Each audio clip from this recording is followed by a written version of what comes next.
He was Alistair Thorne, the Duke of Blackwood, a man carved from the same cold grey granite as his ancestral home. And she was Clara, his Duchess, a woman he had married for her bloodline and her dowry, and for whom he felt nothing. "You are nothing to me," he had whispered, his words a blade in the frozen silence of their marriage. But words once spoken are liars. Because at the Hawthorne ball, when Clara, desperate and forgotten, let her hand rest in the warm grasp of another man, the Duke's carefully constructed world of ice caught fire. And in that inferno he saw the truth. Nothing had become everything. The day Clara Beaumont became the Duchess of Blackwood, the sky wept. It was a cold, miserable October Tuesday, and the rain that slicked the ancient stones of Blackwood Chapel was as thin and sharp as a needle. She stood beside Alistair Thorne, the 9th Duke of Blackwood, a man she had met only 4 times. He was tall, with a severity to his features that was not unattractive, but deeply unsettling. His hair was the black of a raven's wing, and his eyes were a piercing, glacial grey. He looked less like a groom and more like a man passing sentence. When he spoke his vows, his voice was clear and cold, a formal declaration of ownership. "I, Alistair, take thee, Clara." Clara, wrapped in yards of ivory silk that had belonged to his mother, felt the chill of the Blackwood ring as it slid onto her finger. It was heavy, a band of old gold set with a diamond that seemed to absorb all light, giving none back. She was 19. Her family, the respectable but financially floundering Beaumonts, were saved. She, however, was lost. Their wedding night was a mere extension of the contract. He was correct, efficient, and distant. He treated her body with the same detached assessment he might give a new mare for his stables, checking its suitability for breeding, ensuring it was sound, and then stabling it for the night. When it was over, he had risen, donned a heavy brocade dressing gown, and inclined his head. "You have done your duty, madam." He did not kiss her. He left for his own wing of the sprawling, oppressive ancestral home known as Stonefell Priory. 6 months passed. The rain of her wedding day seemed to have seeped into the very walls of the house. Stonefell was a monument to duty, legacy, and joylessness. It sat in a bleak stretch of countryside, its gardens manicured to within an inch of their lives, its interiors draped in heavy velvets of maroon, navy, and a soul-crushing shade of grey. Alistair ruled it, and his dukedom, with an ironclad logic that left no room for sentiment. Clara tried. She truly did. She attempted to brighten the morning room, suggesting to the formidable housekeeper, Mrs. Croft, that the heavy grey curtains be replaced with a lighter cream damask. Mrs. Croft's face, a mask of rigid disapproval, did not flicker. "His Grace prefers the current arrangement, Your Grace. It was his grandmother's selection. The light in this part of the county is particular. The grey dampens it appropriately." "But it also dampens the spirit," Clara had murmured, too low for the housekeeper to hear. When she dared to broach the subject with Alistair over their silent, cavernous dinner, he had looked up from his ledger. He always brought ledgers to the table, and fixed her with his grey eyes. "Madam?" "The curtains, Alistair, in the morning room. I thought a cream, or perhaps a pale yellow." He placed his pen down with deliberate precision. "The Duchess of Blackwood," he said, his voice quiet, but carrying the weight of the stone walls around them, "does not concern herself with upholstery. The curtains are functional. They block the draught. They will remain. But it is a morning room," she pressed, a flicker of her old Beaumont spirit rising. "It is meant to be cheerful." "Stonefell is not concerned with cheer, Clara. It is concerned with endurance. Sentimentality is a weakness. It is the rot that brings down great houses. You would do well to remember that." His words were not just a dismissal of her taste, they were a dismissal of her. She was the sentimental, trivial woman concerned with curtains, while he was the Duke, concerned with endurance. The final, shattering blow came during the debacle of the spring reception. It was Clara's first attempt to fulfill her duties as Duchess by hosting the local gentry. She had spent weeks planning, desperate to prove her worth, to bring some small measure of life to the house. She had even dared to hire a string quartet from London, hoping music might thaw the frost. The evening was a catastrophe.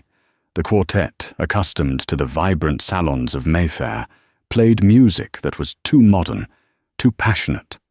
The local landowners, dour men like Sir Giles Roper and his hawk-faced wife, looked scandalized by a particularly emotional piece by Chopin.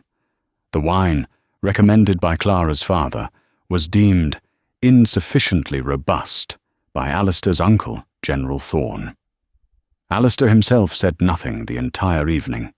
He stood near the great fireplace, a statue of disapproval, watching her flit from guest to guest, her smile growing more brittle, her cheeks flushed with shame.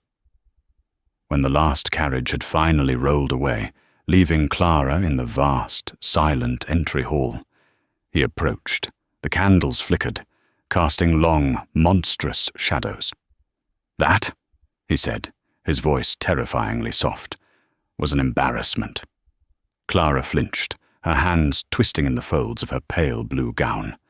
I was only trying to—" "You were trying to turn this house into a frivolous London parlour. You brought that cacophony," he waved a hand towards the music stands, "into a hall that values quiet dignity. You served a weak wine and encouraged sentimental weakness. You mistake your role, madam." Tears stung her eyes, hot and acidic. "And what is my role, Alistair? To be a silent piece of your collection? To breed an heir and then fade into the grey walls you love so much?" He stepped closer, and the sheer cold emanating from him made her recoil. He looked down at her, his face a mask of iron control. "Your role is to be my Duchess, to be stone, to be ice, to be the unshakable foundation upon which the future of this family is built. You are to be impassive, intelligent, and invisible. As you are now, all fragile emotion and misplaced enthusiasm." He paused, and his eyes swept over her, from her trembling lips to her clenched hands. The final words were delivered with the precision of a surgeon's blade, sharp, clean, and fatal. "You are nothing to me. You are a signature on a contract, a vessel for the Blackwood line. Nothing more. Do you understand?" Nothing. The word echoed in the silence. It settled over her, heavier than the Blackwood diamond, colder than the October rain. Clara did not cry. She simply nodded, the life draining from her face. She felt the blood recede from her extremities, her heart slowing to a dull, aching thud. "Yes," she whispered to the magnificent empty hall. "I understand." She turned and walked up the grand staircase, her back perfectly straight. She did not run. She did not weep. The Duchess of Blackwood, she had just learned, was not permitted such weakness. But Clara Beaumont, the girl who loved music and pale yellow curtains, died that night, frozen out by the man who was her husband. Clara's world, already small, shrank to the confines of her own mind. She performed her duties with the icy precision Alistair demanded. She reviewed the household accounts with Mrs. Croft, her handwriting neat, her queries logical. She sat beside Alistair at dinners, a perfect, silent statue of ivory and grey. She was the Duchess he wanted, invisible, impassive, and utterly, desperately lonely. He did not come to her bedchamber again. The matter of an heir, it seemed, was less pressing than the matter of his peace. He had his contract, his signature. The vessel could wait. This new, hollow existence gave Clara one unexpected gift: time. Alistair was often gone, travelling to his estates in the north or to London for sessions of Parliament.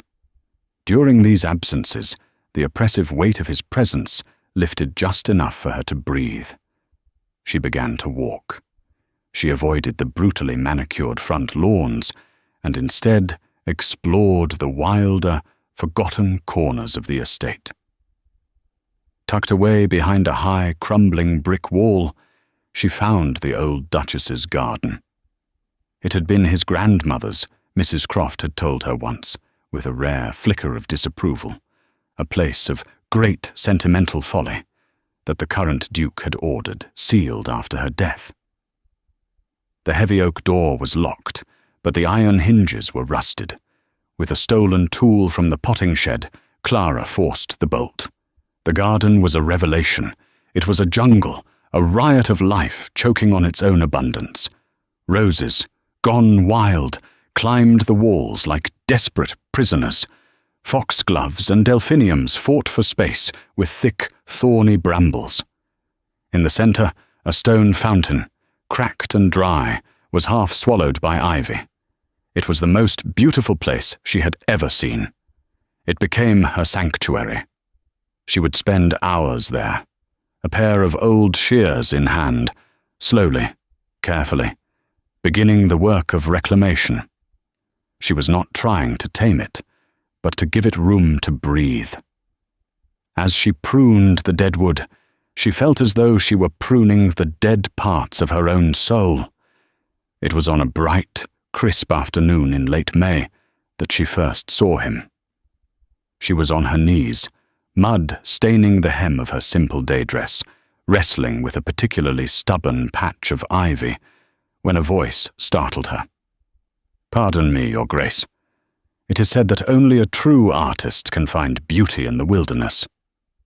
Clara scrambled to her feet, her cheeks flushing. A man stood near the rusted gate, which she had left ajar. He was not dressed like the local gentry. He wore a tweed jacket that was slightly worn, but of excellent cut, and his chestnut-brown hair was longer than fashion dictated, brushed back from a high forehead. His eyes were a warm, startling shade of hazel, and he was smiling. He held a leather-bound sketchbook in one hand. I am trespassing," Clara stammered, wiping her muddy hands on her skirt. "I think not," he said, his voice a pleasant baritone, warm with a slight London inflection. "I believe you are the lady of the manor. I, however, am the trespasser. I am Julian Vance. I've taken a lease on Ashcroft Cottage for the summer. I am a painter, of sorts. I was drawn by the colour." He gestured to the riotous climbing roses.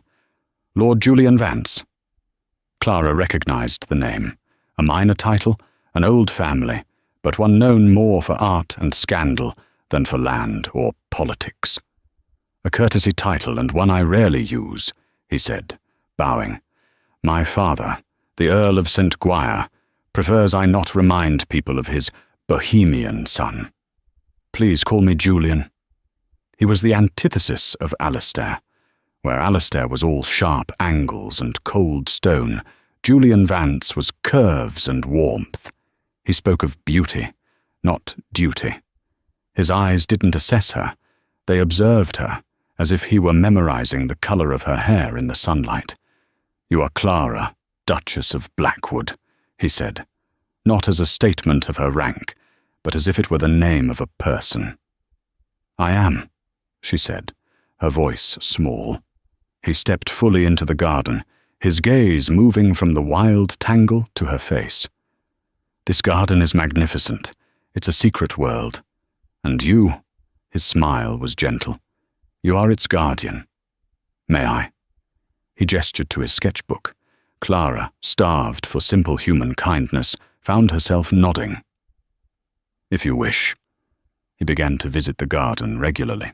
He never announced himself, but would simply appear, setting up his small easel to paint the roses or to sketch the crumbling fountain. He did not press her. He simply existed, a warm presence in her cold world. He talked of Rome, of the colours of the Uffizi, of the scent of Paris in the rain. He talked about poetry, quoting Shelley and Keats, his voice filling the garden with a music it had long forgotten. "The fountains mingle with the river, and the rivers with the ocean," he recited one afternoon, dabbing at his canvas. No sister flower would be forgiven if it disdained its brother. Clara, sitting on a stone bench she had cleared, felt a dangerous, unfamiliar warmth. I do not know much poetry." Julian looked at her, his head tilted. "But you live it, Duchess. Look at what you've done here. You've brought communion to a place of isolation. You are nurturing life." He paused, his gaze intensifying. "You have a sculptor's hands, you know, strong, capable. Not the idle hands of a society duchess." Clara looked at her own hands, stained with earth and scratched by thorns. Alistair despised them. He had once remarked that they looked agricultural. Julian saw them as strong. He never spoke of her husband. He never spoke of Stonefell. He spoke only of her and of art, and of the world beyond the grey walls. He listened. When she spoke of the colours she missed, he nodded in understanding. When she confessed her ignorance of art, he did not mock her, but offered to lend her books. One afternoon, a sudden summer shower swept over them. They took refuge in a dilapidated potting shed at the back of the garden. The rain hammered on the slate roof, and the air grew thick with the scent of ozone and damp earth. "It's a sudden passion," Julian said, laughing as he shook the water from his hair. "The sky, I mean. It can't contain itself." Clara, breathless from their run, laughed with him. It was a sound she had not made in months, and it felt rusty in her throat. They stood close in the small, dim space. She was acutely aware of his presence, the warmth of his body, the scent of his wool jacket, and the faint, clean smell of turpentine. "You should laugh more often, Clara," he said, his voice suddenly quiet. "It's like finding a rare orchid in the snow." He did not touch her, but his eyes did. His warm, hazel gaze traced the line of her cheek, the damp tendrils of hair at her temple, her lips. Clara's heart hammered against her ribs. This was a line, a dangerous, terrible line. She was the Duchess of Blackwood. She was nothing, a voice whispered in her head. Alistair's voice. "If I am nothing to him," another, newer voice replied. "Why must I be nothing to myself?" "The rain is stopping," she said, her voice a little shaky, and she stepped back out into the light. Julian did not follow immediately. He watched her go, a complex, unreadable expression on his face. He was an artist, and he had just found his subject. But he was also a man, and he had just discovered a weakness in the walls of Stonefell. When Clara returned to the main house, her dress damp, her hair wild, she passed Mrs. Croft in the hall. The housekeeper's eyes flickered over her, noting the mud, the leaves in her hair, and the high, unfamiliar colour in her cheeks. Mrs. Croft said nothing, but her lips pressed into a thinner, harder line. That evening, a letter arrived for Alistair. Mrs. Croft, who managed the Duke's correspondence in his absence, placed it on top of the stack. It was a small, cream-coloured envelope, sealed not with a crest, but with a simple, anonymous wax stamp. The annual Hawthorne Ball, hosted by the Earl and Countess of Hawthorne at their magnificent estate, was the undeniable pinnacle of the county's social season. It was an event Alistair despised for its frivolity, but attended out of absolute duty. It was, he impressed upon Clara, a vital performance of their power and stability. "You will wear the Blackwood pearls," he instructed her. 2 days before the ball, he had returned from London that morning, his mood even darker than when he had left. He seemed distracted, his brow furrowed by concerns he did not share. "And your gown will be the grey silk. It is appropriate." Clara looked at the dress laid out on her bed. It was a beautiful, expensive, and utterly lifeless gown. The colour of a rainy sky, the colour of Stonefell, the colour of nothing. The girl who had died in the great hall stirred. "No," she said. Alistair, who was checking his cufflinks, froze. He turned to her slowly. "I beg your pardon." "I will not wear the grey," Clara said, her heart thumping a painful, rebellious rhythm. "It does not suit me." Alistair's eyes narrowed. This was new. This was insubordination. "It is not meant to suit you, Clara. It is meant to represent your station. You are not a Mayfair debutante. You are the Duchess of Blackwood." "And the Duchess of Blackwood is, I assume, permitted to dislike the colour of dishwater," she said, shocked at her own audacity. "I have had another gown prepared." Before he could speak, she walked to her wardrobe and revealed it. It was a gown of deep, luminous emerald green velvet. The cut was modest, as her station demanded, but the colour was alive. It was the colour of the ivy in her garden, of the moss on the ancient stones, of life itself. Alistair stared at it. The silence in the room stretched, taut and thin. He looked from the dress to her face. He saw the defiant tilt of her chin, the pulse beating in her throat. He saw a stranger. "A bold choice, madam," he said finally, his voice dangerously level. "A choice that will draw attention." "Then let it," Clara replied, meeting his gaze. "I am tired of being invisible." He said nothing more. He simply turned and left the room, leaving the scent of his cold fury behind. The Hawthorne ballroom was a blaze of light. 1,000 candles glittered in the crystal chandeliers, reflecting off the polished floor and the jewels of the assembled aristocracy. The orchestra was playing a waltz, and the air buzzed with conversation and the scent of beeswax and expensive perfume. When the Duke and Duchess of Blackwood were announced, a hush fell. Alistair was, as always, an imposing, dark figure. But it was Clara who drew every eye. The emerald velvet seemed to drink in the light, warming the pale alabaster of her skin and setting fire to the auburn hints in her hair. She wore the Blackwood pearls, as commanded, but against the green they seemed less a badge of office and more a luminous accessory. She was, quite suddenly, beautiful. Alistair felt the shift in the room. He felt the eyes on his wife. He felt a strange, unfamiliar tightening in his chest, which he immediately dismissed as irritation. She was making a spectacle. He abandoned her instantly, drawn into a deep, serious conversation with Lord Salisbury, the Prime Minister himself, who had made a rare appearance. They spoke of agricultural reforms and the Irish question. Alice still, from the corner of his eye, Alistair watched her. Clara stood alone, a green island in a sea of pastels. The local ladies, like Mrs. Roper, offered thin, brittle smiles before moving on. She was still the cold Duchess from Stonefell. She was preparing for a long, lonely evening when a voice broke her isolation. "Your Grace, you are the very spirit of the forest tonight. A magnificent sight." Julian Vance bowed before her. He looked splendid in his evening attire, the stark black and white setting off his warm colouring and easy smile. "Mr. Vance," Clara said, her heart giving an unsteady lurch. "I did not expect to see you here. The Countess is a distant cousin, and she suffers my artistic sensibilities once a year," he murmured, his eyes twinkling.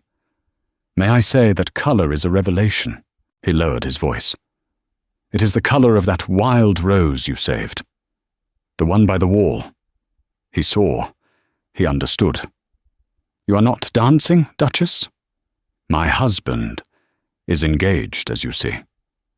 "Then it falls to me to rescue you from the potted palms," Julian said. He offered her his arm. "If you would grant me the honor of a waltz?" Clara hesitated. Alistair was watching. She knew he was. She could feel his gaze like a shard of ice on her skin. But Julian's hand was offered, warm and steady. "If I am nothing, then this, too, is nothing." "I would be delighted, Mr. Vance." Julian was a superb dancer. Where Alistair was stiff and formal, Julian was fluid and confident. He guided her into the throng as if they were the only two people in the room. He didn't hold her too tightly, but his hand on her back was firm, proprietary, and shockingly warm through the velvet. "You are trembling," he murmured, his lips near her ear. "The room is warm," she lied. "Is it?" He smiled. "You've been very brave, Clara, coming here like this. That dress is an act of war." "It is a piece of fabric, sir." "It is a banner," he corrected, spinning her in a perfectly executed turn. "It tells the world you are not, in fact, made of stone." He made her laugh, a small, breathless sound, and as they moved, the grey fog of her life lifted. She felt alive, vibrant, seen. The music swelled, a joyous, soaring melody, and she felt, for 3 minutes, like Clara Beaumont again. Across the room, Alistair Thorne had lost the thread of his conversation with the Prime Minister. Sir Robert Gascoigne Cecil, Lord Salisbury, had just asked him a pointed question about grain tariffs, and for the first time in his life, the Duke of Blackwood had no answer. He could not hear what Julian Vance was saying, but he could see the flush on his wife's cheeks. He could see the way she smiled up at him, a smile he had never, not once, received. He saw the ease with which Vance guided her, the way his hand rested on the small of her back. He watched as the waltz came to an end. The crowd applauded. Julian and Clara stopped, breathless. And then it happened. Julian Vance did not immediately release her. Instead, he kept her hand in his. He lifted it, his thumb stroking the back of her glove. It was a gesture of startling intimacy in so public a place. He looked from her hand to her eyes, his own gaze full of a heat she had only ever seen in his descriptions of Italian art. "A hand," he said, his voice low but clear in the momentary pause, "that deserves to be held, Duchess." He bowed, a deep, reverent bow, and finally, deliberately, he released her. Clara stood frozen, her hand tingling where he had touched it. She felt 100 pairs of eyes on her. She felt the sudden, complete absence of warmth. She looked for her husband. He was exactly where she had left him, by the fireplace. Lord Salisbury was still speaking, but Alistair was no longer listening. He was staring, not at her, but at the empty space where Julian Vance's hand had been. His face was pale, his lips pressed into a bloodless line. His entire body was rigid, a monolith of perfect aristocratic control. Except for his eyes. They were not the cold, flat grey of a winter sky. They were the eyes of a wolf. They were black iron in a forge, a deep, terrifying, incandescent rage. His eyes, fixed on her, were 2 burning coals. They were, Clara realized with a jolt of pure, cold fear. Pure fire. Then his right hand, which had been resting on the marble mantelpiece, clenched, the fine Venetian crystal glass he held, forgotten, shattered in his grip. He did not flinch. He didn't look down at the shards, or at the dark red wine mixing with the bright, arterial blood that dripped from his palm. He just stared at her, his eyes burning with an inferno of possession she had never known he possessed. The performance was over. The carriage ride back to Stonefell was a new, refined form of torture. Alistair did not speak. He did not rage. He sat opposite her, the carriage lamps casting his face in harsh planes of light and shadow. He had wrapped his bleeding hand in a linen handkerchief, and the white cloth was steadily darkening to a sodden crimson. The only sound was the rhythmic clop, clop, clop of the horse's hooves and the creak of the leather harnesses. Clara, her heart a trapped bird against her ribs, stared at the dark square of the window. The false warmth of the ballroom, the intoxicating high of Julian's attention, had evaporated, leaving her colder than ever. She was terrified, but beneath the fear, a new, hard emotion was taking root. Anger. He had no right. He had no right to look at her like that, to feel whatever that inferno was, after he had been the one to cast her out. The moment the carriage stopped in the cavernous, lamplit drive of Stonefell, he was out. He did not wait for the footman to lower the steps. He did not offer her a hand. He strode into the great hall, his injured hand held stiffly at his side, leaving her to follow.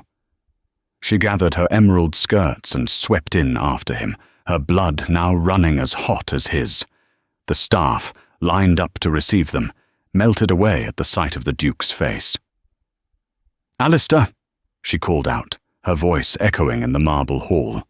He stopped at the base of the grand staircase, his back to her. "In my study. Now." His study was his fortress, a room of dark wood, leather and maps. She had never been invited inside. She entered without knocking. He was standing by the empty fireplace, the bloodied handkerchief tossed on his desk, his hand now staining a fresh one. "How dare you?" he whispered. His voice was not loud. It was a low, guttural vibration that was infinitely more frightening than a shout. "How dare I?" Clara retorted, her fear forgotten, replaced by months of cold, silent fury. "I danced. At a ball. A terrible crime, I'm sure." "You made a spectacle of yourself," he snarled, turning to face her. The fire was back, his eyes burning. "You allowed that dandy, that painted popinjay, to handle you like a common piece of merchandise." "He held my hand, Alistair, as you have not, in 6 months." The word struck him like a physical blow. He recoiled, his face tightening. "Do not be vulgar, Clara." "It is not vulgar. It is the truth," she cried, advancing on him. "You cast me aside. You told me I was nothing, a contract, a vessel. Did you think nothing would not feel? That nothing would not be lonely? You set me adrift, and now you are angry that another boat has sailed by." "He did not sail by," Alistair bit out, his voice thick with contempt. "He is a Vance. His family are opportunists and fools. He sees you as a weakness, a crack in the wall of this house, and tonight you proved him right. You shamed my name." "I shamed your name," she said, her voice dropping to a dangerous quiet. "You told me I was nothing to you. You did not say I was nothing to everyone. Or did you mean to consign me to a crypt, Alistair, and visit me only when you required an heir?" He had no answer. He stared at her, his chest heaving, his mind reeling. He saw not the pale, pliable girl he had married, but this avenging angel in emerald green, her eyes flashing with a fire that matched his own. He had wanted stone, and he had gotten steel. "Get out," he whispered, turning away from her, unable to process the warring emotions that threatened to shatter his iron control. Jealousy, rage, and something else. Something he refused to name. "With pleasure," Clara spat. She did not return to her cold, pristine bedchamber. She went instead to the one place in the house he never entered, the library. It was his father's domain, and Alistair seemed to hate it. The vast, 2-story room was freezing, the air thick with the dust of neglected books. She lit a single lamp, the small pool of light barely denting the shadows. She needed answers. She needed to understand the man who could look at her with such cold dismissal and such burning possession in the span of a single night. She didn't know what she was looking for. She pulled books at random, her hands skimming bindings. And then she found it, tucked behind a set of Dryden, a row of slim, leather-bound volumes. They were not books, they were journals. The handwriting was flowery, passionate, and feminine. Isabel, Duchess of Blackwood, his mother. Clara sank onto a dusty chaise lounge, and, by the light of the single lamp, she began to read. She read for hours. She read of Isabel's whirlwind courtship with the 8th Duke, Alistair's father. It was not a contract, it was a conflagration. They were obsessed with each other, a passionate, volatile, all-consuming romance that had scandalized the county. "Richard is my sun, my moon, my very soul," Isabel had written. "To live without his touch is to not live at all. He has bought me the Corot. I told him we could not afford it, and he kissed me and said that beauty is the only currency that matters. He is a divine, glorious fool, and I adore him." Clara read on, her blood turning cold. The entries changed. The passion curdled into arguments, the divine folly into recklessness. Richard, Alistair's father, driven by emotion and a desire to please his dazzling wife, had made a series of catastrophic investments. He had sold off parcels of land, good, arable land, to fund their extravagant lifestyle, to buy her art, to throw parties that lasted for days. The final entries were desperate. The creditors were at the door. The family's ancient reputation was in tatters. He blames me. He says my love has ruined him. But it was his weakness, his inability to deny himself. That was the rot. Alistair sees it. My son. He is only 17, but he looks at me with the eyes of a judge. He looks at his father with such contempt. He spends his days in the study, not with poetry, but with ledgers. He is rebuilding the walls his father tore down, but I fear he is building them inside himself. Clara looked up, the book falling open in her lap. The sun was beginning to streak the sky in shades of pale, watery grey. She finally understood. Alistair was not born cold. He was forged in the fire of his parents' destructive, passionate, sentimental marriage. He had watched as love and feeling had nearly destroyed the Blackwood name, bankrupted the estate, and shattered his family. His coldness was not a temperament, it was a creed. It was armor. His obsession with duty, his rejection of cheer, his hatred of her music, it was all a desperate, lifelong battle against the chaos that had defined his youth. And his reaction tonight, it wasn't just jealousy, it was fear. Julian Vance, with his talk of art and poetry, his easy charm, his disregard for convention, he was the ghost of Alistair's father.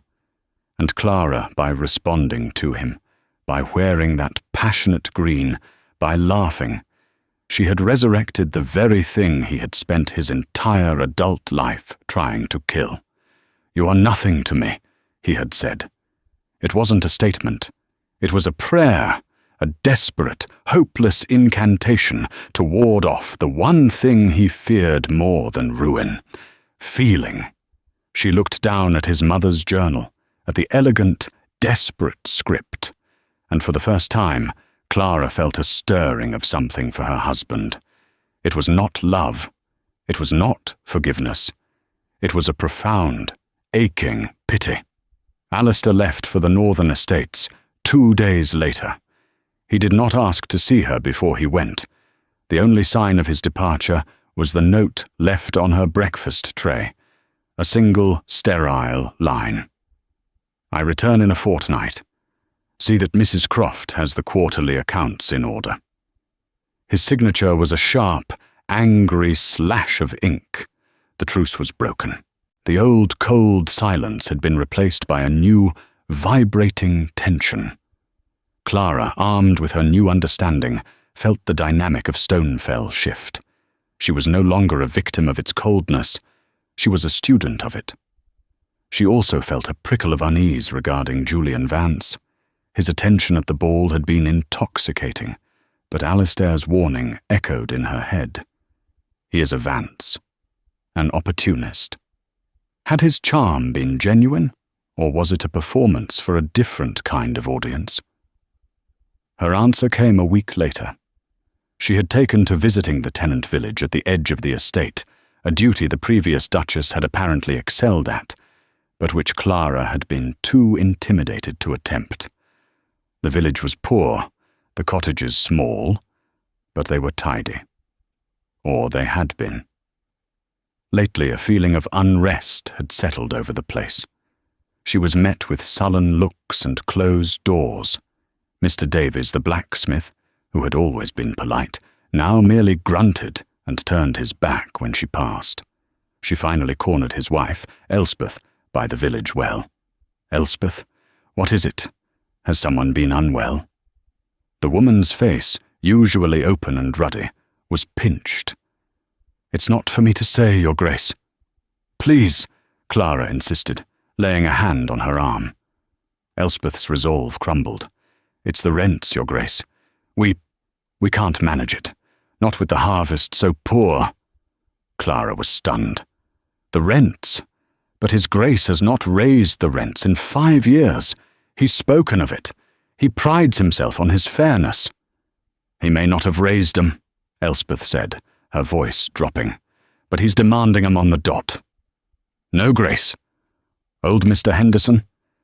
His wife is sick, and the Duke's man, Mr. Baines, he said if he's not paid by quarter day, they're out.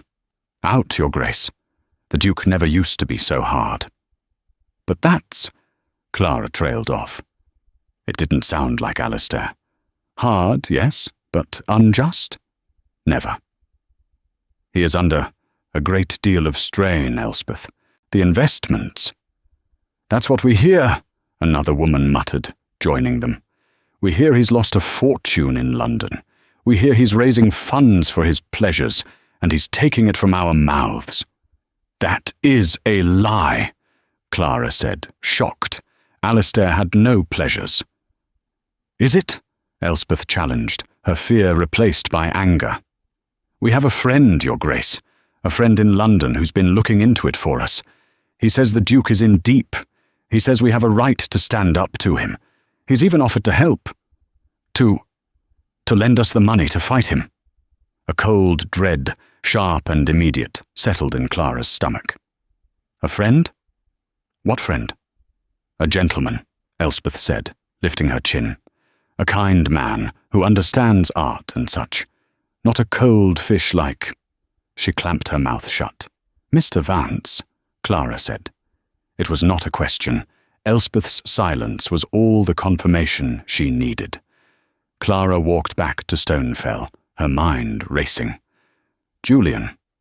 He had been in the village. He had been planting these seeds of discontent. He had been feeding them lies about Alistair's finances, stoking their fear, and offering himself as a saviour.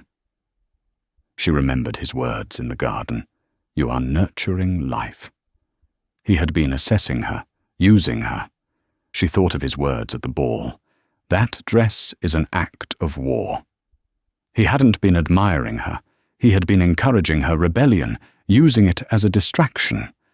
When she returned to the priory, she did not go to the garden. She went to the library.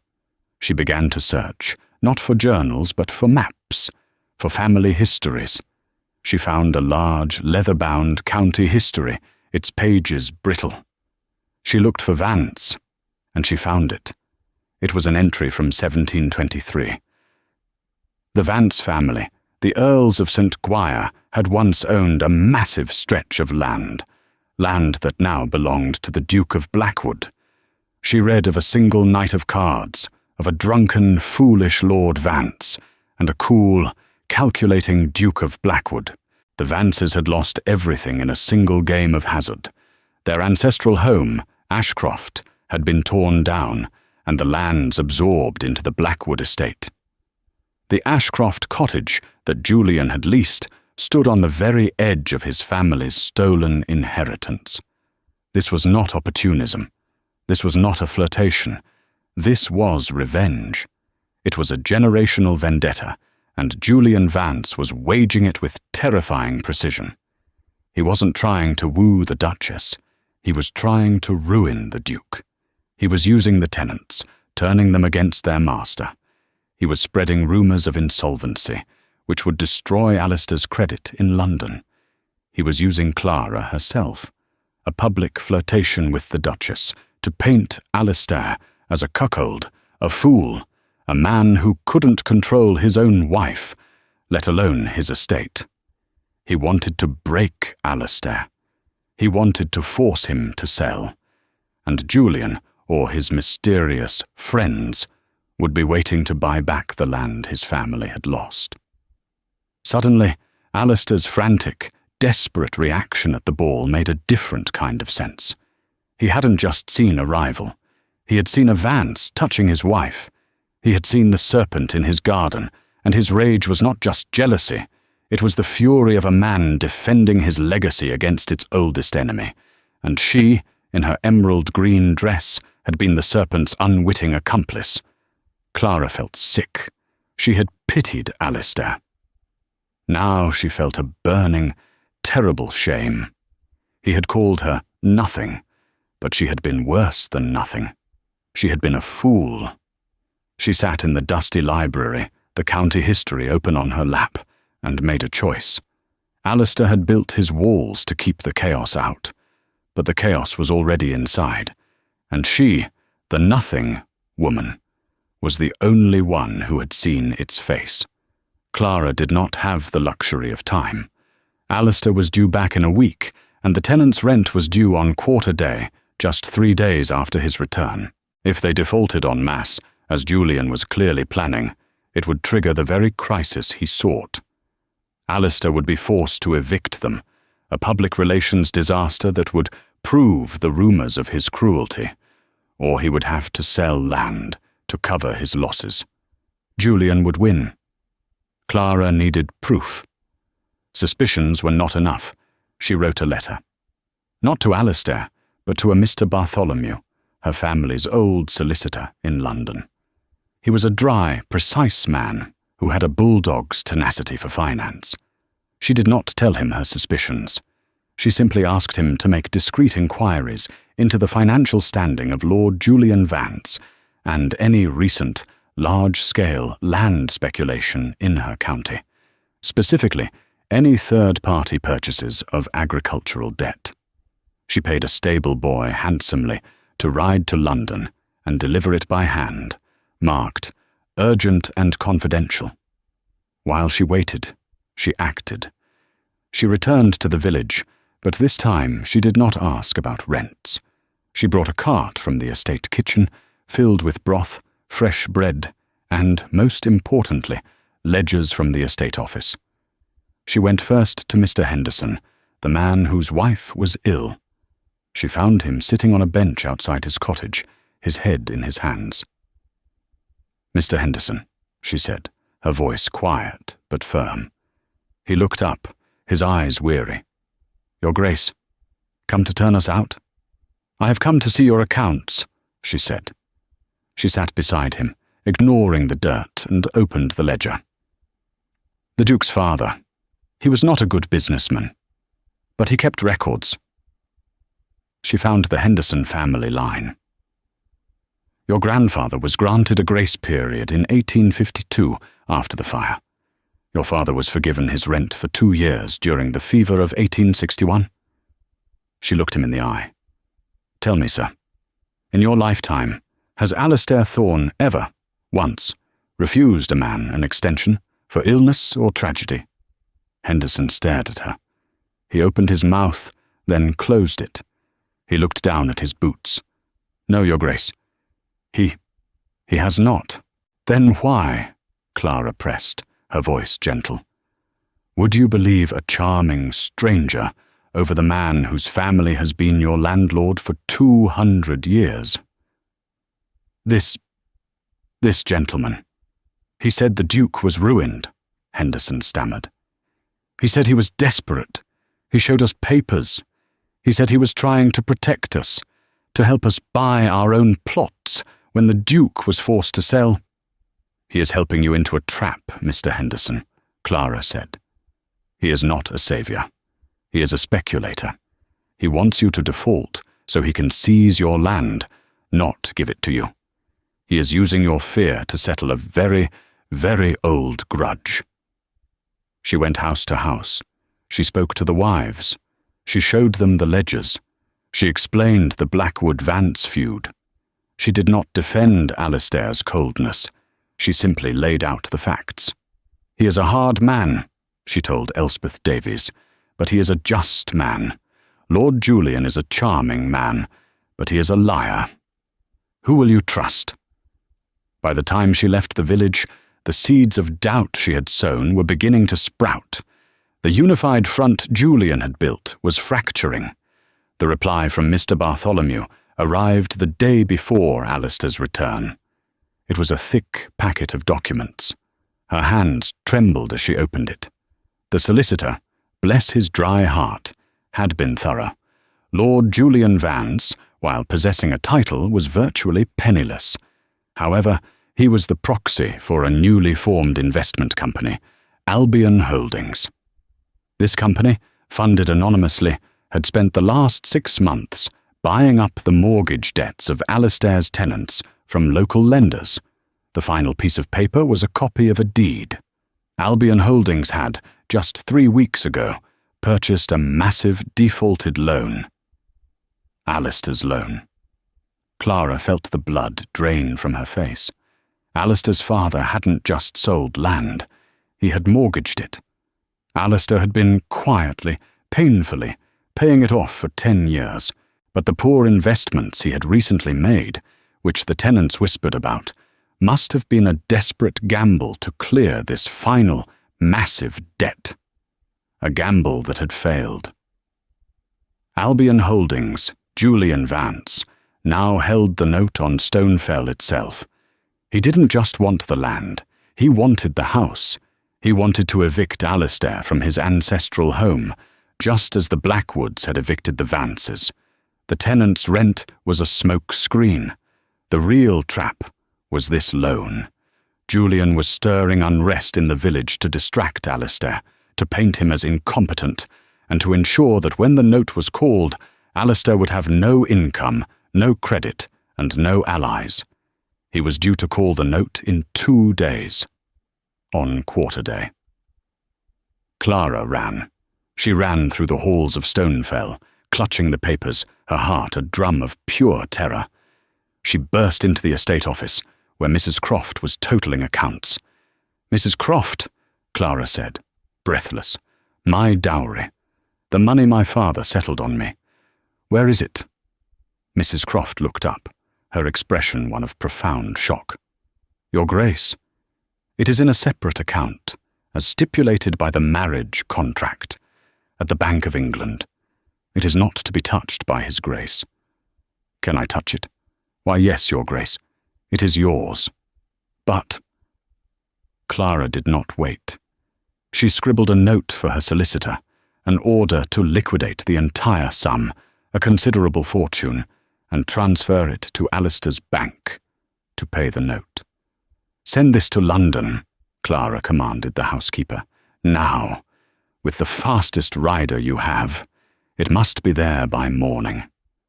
Mrs. Croft, for the first time in Clara's memory, looked completely bewildered. But she saw the look in her Duchess's eyes. She saw the steel. She rang the bell for the stable-master. Clara had done all she could. She had disarmed the tenants. She had, she prayed, disarmed the financial bomb. Now, all that was left was the confrontation. She heard the carriage arrive late that night. A storm had broken, the wind and rain lashing Stonefell. She heard Alistair's heavy, weary footsteps in the hall. He did not seek her out. She found him in his study. The room was dark, save for a single lamp. He was slumped in his chair, his head in his hands. He was not the cold Iron Duke. He looked broken. On his desk was a single piece of paper, a demand for payment from Albion Holdings. He looked up as she entered, his eyes hollow. He has won, Clara. That snake. He has won. He's called the note. I'm ruined. No, Clara said, her voice shaking but clear. She stepped into the light. You are not. She placed her solicitor's documents on his desk, the proof of Julian's company, the history of the Vance feud, and finally, a bank receipt, delivered by a second rider, confirming the transfer of her dowry. Alistair stared at the papers. He read. His hands, large and strong, began to tremble. He sifted through the evidence, his mind so sharp and logical, putting the pieces together. He saw the full, diabolical scope of Julian's plan. He saw the rumours, the tenants, the ball, the loan, all one intricate, terrible tapestry of revenge. He looked at the bank receipt last. He stared at the sum, a fortune that was hers, and hers alone. You paid it, he whispered. He sounded strangled. Your dowry, you gave it to me. I gave it to Stonefell, Clara said, her voice soft. It is my home. He looked up at her. The fire was gone from his eyes. The ice was gone. There was only a vast, shattered emptiness. He was a man who had built his entire life on the principle of self-reliance, of stone-like independence. And he had been saved, not by his own logic, but by the sentimental woman he had dismissed as nothing. Why? He breathed. The word was a raw wound. Why, Clara? After everything. After what I said. Because he was wrong, Clara said, her gaze steady. And so were you. She did not wait for an answer. She turned and left him in the dark, with the rain lashing against the windows and the ruin of his pride. The storm raged all night, mirroring the battle for Stonefell's soul. Alistair sat in his study, the proof of Clara's sacrifice, her dowry receipt, in his hand. He finally saw his coldness for what it was, a fortress built against his parents' chaotic love. He had dismissed Clara as nothing to protect himself, and in his darkest hour she had saved him. He found her in the ruined garden at dawn. He was a broken man, his iron mask shattered. I have been a blind, arrogant fool, he confessed, his voice raw. He offered her freedom, repayment, anything. But Clara shook her head. She didn't want his gratitude or his lands. I do not want the Duke, she said, her voice steady. I want Alistair. He insisted he was all stone, but she reminded him of his jealous rage at the ball. Stone doesn't burn, she whispered. Those are embers. He looked at her, truly seeing her. He reached out, his hand trembling, and took hers. The Duke was ice, but Alistair Thorne, finally, was ready to be warm. The story of Alistair and Clara is a reminder that the coldest walls are often built to protect the most vulnerable heart. He called her nothing, to deny his own feelings, but her strength, her loyalty, and her courage proved that she was, in fact, everything. Theirs was not a love of grand gestures or easy passion. It was a love forged in secrets, betrayal, and a difficult, hard-won truth. It's a real-life romance, messy, complicated, and all the more beautiful for it. If you were moved by the fire in the Duke's eyes and the steel in Clara's spirit, please let us know. These stories are our passion. Like this video, if you believe in the power of second chances, and share it with someone who loves a story where the characters have to earn their happy ending. And of course, please subscribe to our channel and click the bell. We have so many more stories waiting to be told.